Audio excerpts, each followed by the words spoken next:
हाँ जी, hello friends, स्वागत है आपका आपके अपने चैनल यूट्यूब चैनल पे कॉमर्स एंड इकोनॉमिक्स गाइड में। तो गाइस हमारी इग्नो की इकोनॉमिक्स और कॉमर्स की सीरीज़ चली हुई है। तो आज का हमारा टॉपिक रहने वाला BCOC 131 फाइनेंशियल अकाउंटिंग। इसमें बच्चों की डिमांड आ रही थी कि मैम ये करा दीजिए, ये करा दीजिए। इसमें ज़्यादा बच्चों की डिमांड इसलिए भी आती है क्योंकि इसमें बहुत ज़्यादा बैक आती है बच्चों की, ठीक है, और इग्नू बहुत बैक देता है। तो आप प्लीज़, मेरी आपसे रिक्वेस्ट है कि थोड़े से अपने कॉन्सेप्ट क्लियर करके जाइए। आप एक बार अगर आपको वीडियो से समझ नहीं आता, आप उसको 2-3 बार देखिए, क्योंकि वीडियो मैंने इतनी बड़ी नहीं बना रखी है कि आप देख ना पाओ, ठीक है। आप चाहे 2x पे लगा के देखिए, लेकिन 2-3 बार भी अगर देखोगे तो वो चीज़ आपके दिमाग में ऐसे सेट हो जाएगी। वैसे तो एक बार भी सेट हो जाएगी अगर आपने थोड़ा बहुत भी कभी कहीं भी पढ़ा होगा तो, ठीक है। लेकिन अगर 2 बार आप उस वीडियो को देखोगे तो बहुत अच्छे से सेट हो जाएगी, ठीक है। तो आज के हम टॉपिक लेके चलते हैं, ध्यान से देखना, ठीक है, और अपना एग्ज़ाम अच्छे से अटेम्प्ट करके आना। तो कुछ टॉपिक के है हमारे, जैसे अकाउंटिंग कॉन्सेप्ट एंड कन्वेंशन, ठीक है। तो इसमें से हमारा 10-20 मार्क्स का आ जाता है। इसमें फोकस किस पे करना है हमें कि going concern, matching, dual aspect और क्या होता है मैटेरियलिटी कॉन्सेप्ट, ठीक है। यहाँ से क्वेश्चन बनता है। फाइनल अकाउंट्स जो है हमारे विद एडजस्टमेंट, क्लोजिंग स्टॉक का, डेप्रिसिएशन का, आउटस्टैंडिंग का, प्रीपेड बैड डेट्स का, ठीक है। तो 20 मार्क्स का कंपलसरी आएगा ही आएगा यहाँ से। और इसके बाद आता है rectification of errors and suspense account, 10 से 20 मार्क्स का यहाँ से आएगा। 2 साइडेड एरर आती है, जर्नल एंट्रीज आती है, सस्पेंस अकाउंट आते हैं और बैलेंस मैचिंग आती है। कंसाइनमेंट अकाउंट होते हैं हमारे, तो 25 मार्क्स का जो न्यूमेरिकल प्लस थ्योरी आती है। वैल्यूएशन ऑफ अनसोल्ड स्टॉक आता है, नॉर्मल वर्सेस नॉर्मल लॉस आता है जो एंट्री आती है इनकी। और branch account and hire purchase में से आता है 15 से 20 मार्क्स का, जिसमें आता है dependent branch, debtor system, HP interest and default calculation, ठीक है। तो भाई हमारा फर्स्ट टॉपिक देखो, अगर न्यूमेरिकल के लिए मैं अलग वीडियो बना दूंगी अगर आप चाहोगे तो। न्यूमेरिकल के लिए न्यूमेरिकल की वीडियो थोड़ी सी लॉन्ग हो जाती है, अगर आप चाहते हो तो मैं उसकी भी वीडियो बना दूंगी। अभी मैं आपको थोड़ा थ्योरेटिकल थोड़ा सा न्यूमेरिकल मिक्स करके करा रही हूँ, ठीक है। तो accounting concept of convention gap, इसमें क्या आता है हमारा, जो अकाउंटिंग रैंडम रूल पर नहीं चलती। क्या होता है पूरी दुनिया में क्या होती है accounting, generally accepted accounting principle के फ्रेमवर्क पर चलती है, ठीक है। जैसे एग्जामिनर का फेवरेट कॉन्सेप्ट है ये, बार बार पूछता है इसके बारे में, ध्यान रखना इसको। गोइंग कंसर्न कॉन्सेप्ट कहता है कि हम ये मान के चलते हैं कि बिजनेस हमेशा चलता रहेगा और अनफोर्सिन फ्यूचर तक, इसलिए फिक्स एसेट को उनकी कॉस्ट माइनस डेप्रिसिएशन पर दिखाते हैं, मार्केट रीसेल वैल्यू पर नहीं दिखाते, ठीक है। कोई भी बिजनेसमैन यही सोचेगा कि मुझे लॉन्ग टर्म के लिए चलाना, तो वो फिक्स एसेट को इधर दिखाता है, ठीक है, माइनस डेप्रिसिएशन पर दिखाता है। इसके बाद आता है हमारा मैचिंग कॉन्सेप्ट, जिस साल के रिवेन्यू मतलब इनकम रिकॉर्ड हो रहे हैं उसी ईयर के सारे रिलेटेड एक्सपेंस जितने भी खर्चे होंगे भी मैच होने चाहिए, तभी ट्रू प्रॉफिट मिलेगा हमारा, ठीक है। एग्जैक्ट डाटा मिलेगा तभी हम एग्जैक्ट प्रॉफिट निकाल पाएंगे। ड्यूअल एस्पेक्ट कॉन्सेप्ट कहता है कि every transaction has 2 sided, debit and credit equal, assets equal to liability plus capital. Assets किसके इक्वल होती है, लाइबिलिटी में जब कैपिटल को ऐड करते हुए। जैसे आपने एक बिरयानी की शॉप खोल ली, 50,000 रुपये का रेफ्रिजरेटर खरीदा, और अगर आप पहले से ही साल पूरा मतलब 50,000 खर्चा दिखा दोगे, तो जो तो लॉस दिखाने दिखने लगेगा, तो जो गलत है, क्योंकि फ्रिज 5 साल चलेगा, ठीक है। आपने पहले में एक दिखा दिया तो ऐसे तो दिखाते रहो, ऐसे तो आपको वो याद रहेगा। तो ये फिक्स एसेट है, उनको लॉस में नहीं दिखाया जाता है, अगर दिखाएंगे तो सिर्फ डेप्रिसिएशन को दिखाएंगे। तो गोइंग कंसर्न के मतलब के तहत क्या होएगा, हमारा फ्रिज एसेट्स बनेगा, ठीक है, ये एक फिक्स एसेट हो जाएगी। और मैचिंग कॉन्सेप्ट के थ्रू के हिसाब से हर साल की गिसावट एक्सपेंस डेप्रिसिएशन 10,000 का लगा सकते हैं। अगर हमें खर्चों में जोड़ना भी है तो डेप्रिसिएशन को लेके प्रॉफिट एंड लॉस में लेके जाएंगे, ठीक है। फाइनल दूसरा टॉपिक हमारा फाइनल अकाउंट्स विद एडजस्टमेंट, ठीक है। पेपर में आपको एक ट्रायल बैलेंस दिया जाएगा, नीचे कुछ एडजस्टमेंट दी होगी, और आपको 3 फाइनेंशियल स्टेटमेंट बनानी होगी। कौन कौन सी, ट्रेडिंग अकाउंट की, प्रॉफिट एंड लॉस की, बैलेंस शीट की। ट्रेडिंग अकाउंट में आता है ग्रॉस प्रॉफिट निकलता है, ठीक है। इसमें सिर्फ फैक्ट्री को जो भी खर्चा होता है वो दिखाया जाता है, जैसे वेजेस है फैक्ट्री का है, फ्रेट इनवर्ड, कैरीज, ये सारा जो परचेजेज से आता है वो सारा किसका है, उसका फैक्ट्री का, जो कि हमारे ट्रेडिंग अकाउंट में आता है ग्रॉस प्रॉफिट निकालने के लिए। इसके बाद आता है प्रॉफिट एंड लॉस अकाउंट। ये क्या होता है कि इसमें जो नेट प्रॉफिट निकलता है, इसमें सारे इनडायरेक्ट ऑफिसेज के और जो सेलिंग एक्सपेंसेस जैसे रेंट हो गया, सैलरी होगी, एड होगी, जो एडवर्टीजमेंट वगैरह कराते हैं हम, डेप्रिसिएशन होगा, ये सारे किस में आएंगे, हमारे प्रॉफिट एंड लॉस में आएंगे, ठीक है। तो बैलेंस शीट में क्या आएगा, ये सबको पता है, आपने ये 3 अकाउंट 12th में भी किए होंगे, है ना।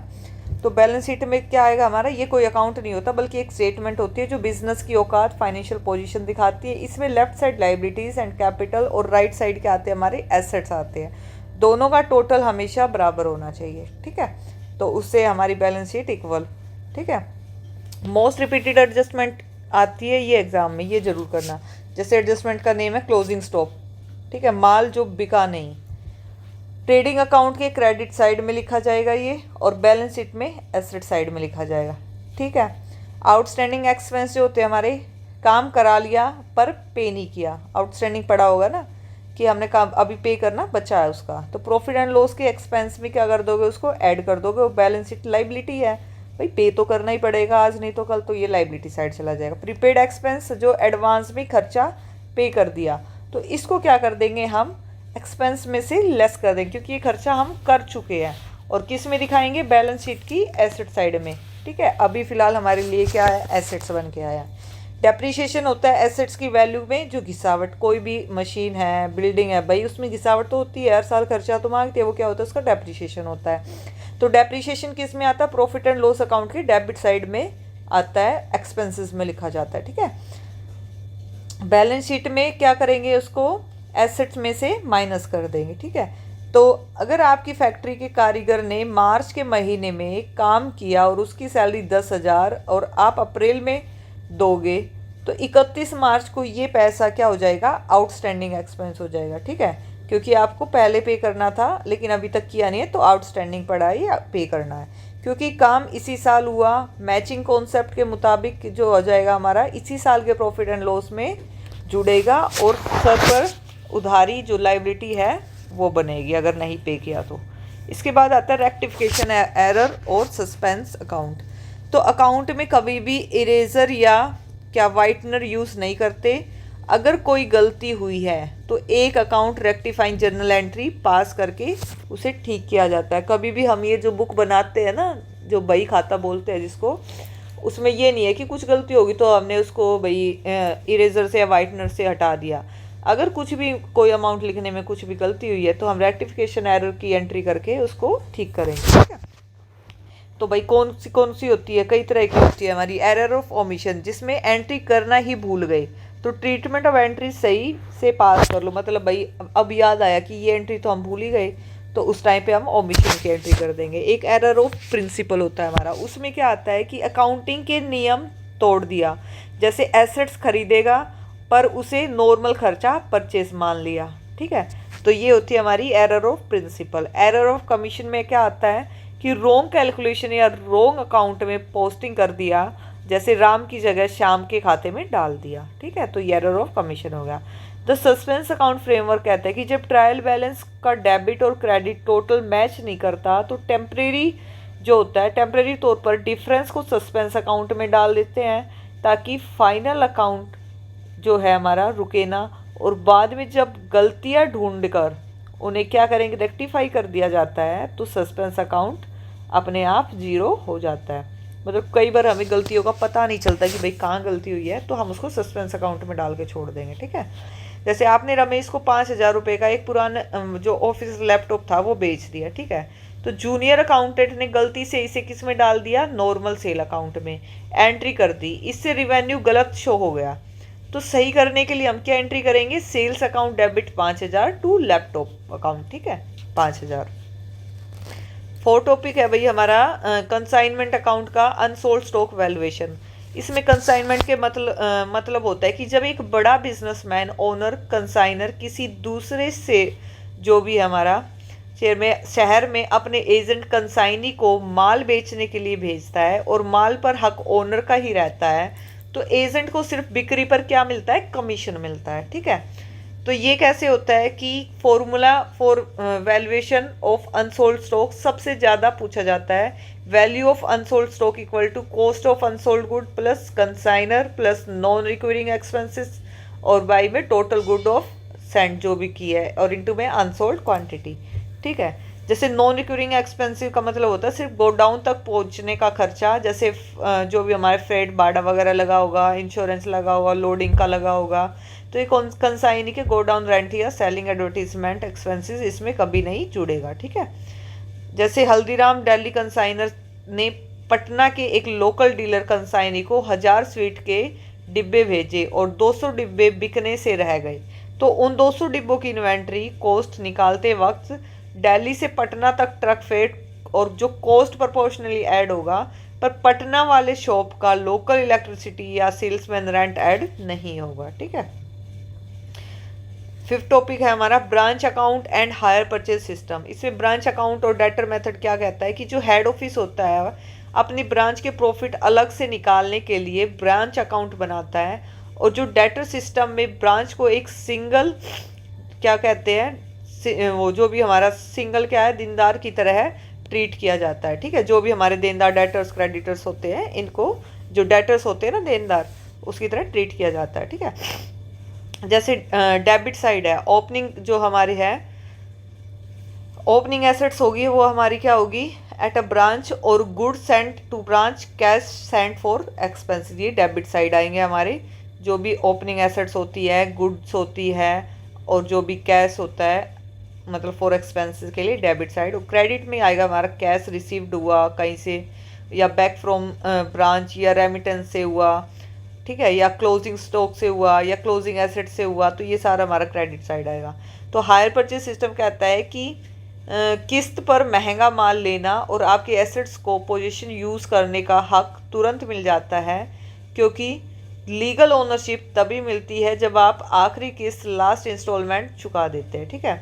कई बार आपने देखा होगा, कई बार हम फ्लैट वगैरह लेते हैं किसी उसमें सिटी में, ठीक है, तो वो क्या होता है कि हमें मतलब स्टार्टिंग में हमें उसकी पोजीशन नहीं मिलती, लेकिन हमें क्या मिल जाता है उसका पोजीशन, हमें मतलब उस पर हम बना सकते हैं हम कुछ इंस्टॉलमेंट दे के, लेकिन पोजीशन हमें कब मिलती है जब हमारी टोटल फाइनल इंस्टॉलमेंट हो चुकी होती है। ठीक है। तो डिफॉल्ट एंड रिपोजिशन कहता है अगर बायर ने किस्त रोक दी तो सेलर का पूरा जो भी है हमारा कानूनी हक है कि वो एसेट्स उठा कर ले जाए या रिस्पोसेस के थ्रू, और अपनी किस्तों के मतलब जो भी किस्तों का रेंट है उसको अपना रेंट मान के रख ले। जैसे कई बार रेंट वाले होते हैं, ठीक है, तो वो क्या कहते हैं कई महीनों का किराया नहीं देते, तो जो मकान मालिक है उसके पास पूरा अधिकार है कि उसके सामान को अपने पास रख ले और उसको रेंट समझ के उसके सामान को यूज़ कर ले। ठीक है। तो रियल लाइफ सिनेरियो क्या कहता है कि हमारा आपने अपनी डिलीवरी सर्विस के लिए 5 लाख की एक मिनी ट्रक ली, ठीक है, और हायर परचेज पर अपने 9 किस्त 50,000 की एक दे दी, पर जो 10वीं किस्त थी जो वो नहीं दे पाए, लेकिन फाइनेंस कंपनी ट्रक को उठाकर ले जाएगी। आप ये नहीं बोल सकते कि 90% पैसा दे दिया है तो ट्रक मेरा हुआ। ठीक है। ट्रक आपका तभी होगा जब आप पूरी पेमेंट कर दोगे 100%। भाई अब हमारे गोल्डन रूल्स आते हैं, जो 80% मार्क्स अगर आपको लेने हैं तो कैसे करोगे। वर्किंग नोट कैरी मार्क, अगर आपका फाइनल अकाउंट का बैलेंस शीट टैली नहीं भी हो रहा है तो पैनिक मत करो। क्या करोगे आप, स्टेप मार्किंग होती है तो डेप्रिसिएशन निकालना, कंसाइनमेंट स्टॉक कैलकुलेशन को फेयर एरिया में वर्किंग नोट बनाकर दिखाना है। ठीक है। दूसरा प्रॉपर टी शेप फॉर्मेट में बनाना है। जब लेजर अकाउंट आप बना रहे हो तो consignment account, branch account, suspense account, तो टॉप कॉर्नर पर डेबिट क्रेडिट लिखना मत भूलना, इसके भी मार्क्स कटते हैं। ठीक है। Journal entry with narration, her journal entry के नीचे ब्रैकेट में शॉर्ट एक्सप्लेनेशन जरूर लिखना है, जैसे कि being a rectification entry past for sale error. ठीक है, मतलब नरेशन जो होती है वो जरूर लिखनी है। टाइम मैनेजमेंट करना है, न्यूमेरिकल क्वेश्चन को पहले 15 मिनट में मार्क कर लो। कंसाइनमेंट और रेक्टिफिकेशन आसान होता है तो और जल्दी सोल्व होते हैं तो उन्हें पहले अटेम्प्ट करो। ठीक है। तो best of luck your IGNOU BOCC 131 exam. I hope आपको पसंद आई होगी मेरी वीडियो। अगर पसंद आई है तो आपको सपोर्ट तो करना पड़ेगा, देखो, ठीक है, क्योंकि जितनी मेहनत मैं आपके लिए करूँ, देखो कुछ ही बच्चों ने कमेंट किए थे कि मैम इसके लिए ले आओ, मैं तुरंत आपके लिए ले आई ताकि आपकी हेल्प हो जाए। तो अगर मैं आपको इतना सपोर्ट कर रही हूँ तो आपका भी तो फ़र्ज़ बनता है ना कि आप मेरे को भी सपोर्ट करो। ठीक है। तो if you like my video please like, share and subscribe my channel. Okay, thank you so much.